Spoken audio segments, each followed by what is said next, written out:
Манастагы база үчүн Кошмо Штаттар Кыргызстанга канча доллар төлөйт?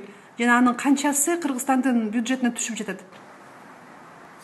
Аренда ЦТП Манас арендасынын платасы маалымат, ачык маалымат 60 миллион долларга 60 миллион долларга чейин Американын берген салымы, аренда платасы бюджетке түшөт. Андан башка ошол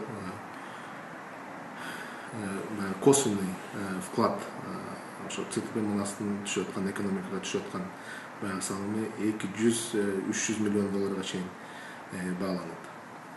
Бул база жабылабы же калабы? Базанын позициясын биздин президентибиз Алмаз Шашимович Атамбаев билдирип кеткен. Биздин эки тараптуу келишимибиз 2014 жылга чейин толук аткарылат. Андан кийин бул базанын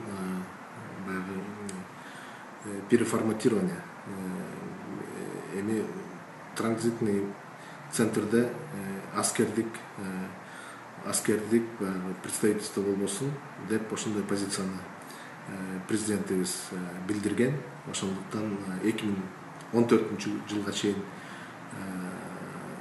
база Кыргызстанда болот. 2014 жылдан кийин болсо бул базанын гражданский центр, гражданский хабга переформатирование болуп ошол иш жүргүзүп атышат.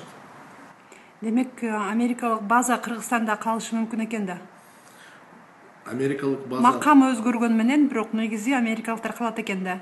Азыр ошол багытта иштеп жатасыңарбы? Ал багытта биз эч кандай сүйлөшүү жүргүзгөн жокпуз. Биздин позициябыз бар. 2014 жылдан кийин ал базада аскердик представительство, аскердик присутствие болбош керек деген. Ошол позициянын үстүндө биз иштеп атабыз. Кыргызстандагы база жана жалпы эле Кыргызстан, Борбор Азия менен мамиле америкалыктар үчүн биринчи кезекте Афганистан үчүн керек болчу. Афганистандагы аскерлери чыккандан кийин 2014 жыл бүткөндөн кийин АКШнын Борбор Азияга болгон кызыгуусу суuyт деген пикирлер бар. Сиз ушуга кошуласызбы? Мен ага кошулбайм, себеби Афганистан менен Американын ортосундагы өзүнүн келишими бар. Афганистан менен жакында эле ушул жылы эки тараптуу келишимге кол койду. Дүйнөдөгү международное сотрудничество боюнча аларга чоң жардам берилет. Америкалыктар Афганистанда 30% өзүнүн жанагы аскердик присутствиясын калтырганга ошол келишимде белгиленип кеткен.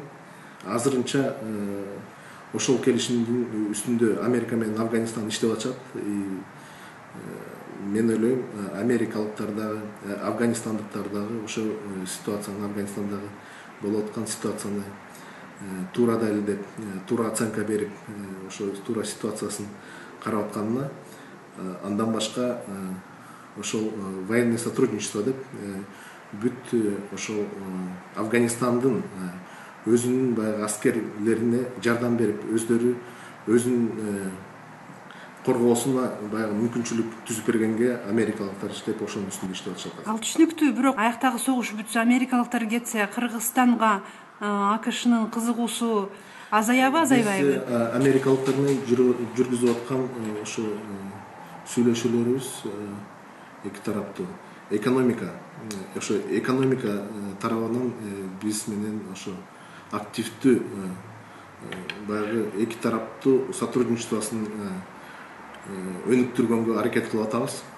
Биздин айтканыбыз ошол Америка базалык маселе, башка экономика, биздин ошол экономиканын тармактарына инвестиция алып келгенге аракет кылганга, ошого жардам бергенге биз дагы суранып атабыз. Алардын жанагы программасы бар, Trade and Investment Framework Agreement. Ошол программа менен Кыргызстанга да келип, америкалыктар ошол программа менен инвестициясын алып келип, чогуу ошол регионго Американын экономикасынын инвестицияларын алып келип, ошол жерге өнүктүргөнгө аракет кылып атышат.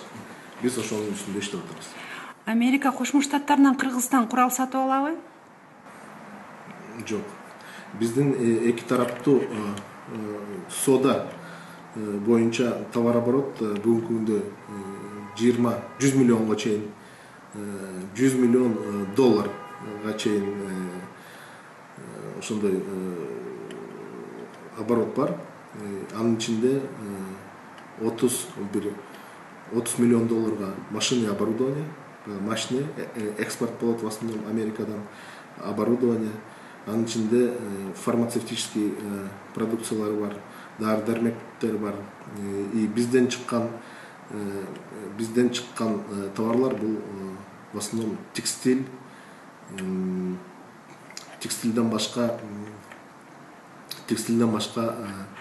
ошо айыл чарба продукциясы да чыгып атат деген өрүк, жанагы мейиз, ошондой продукциялар да Америкага чыгып, уже биз тараптан экспорт болуп аткан статистикабыз бар. Кыргызстан Америка Кошмо Штаттарынан дрон же башкача айтканда пилотсуз учактарды сураган эле. Америка Кошмо Штаттарынын алдын ала бул маселени карап көрөбүз деген жообу болгон эле. Азыркы бул маселеде абал кандай? Ал маселени биз караган жокпуз. Эки тараптуу биздин платформа бар, площадка. Жыл сайын Министерство тышкы иштер министри менен Государственный департамент США консультация жүргүзөт. Андай маселелер биздин консультацияларыбызда каралган жок.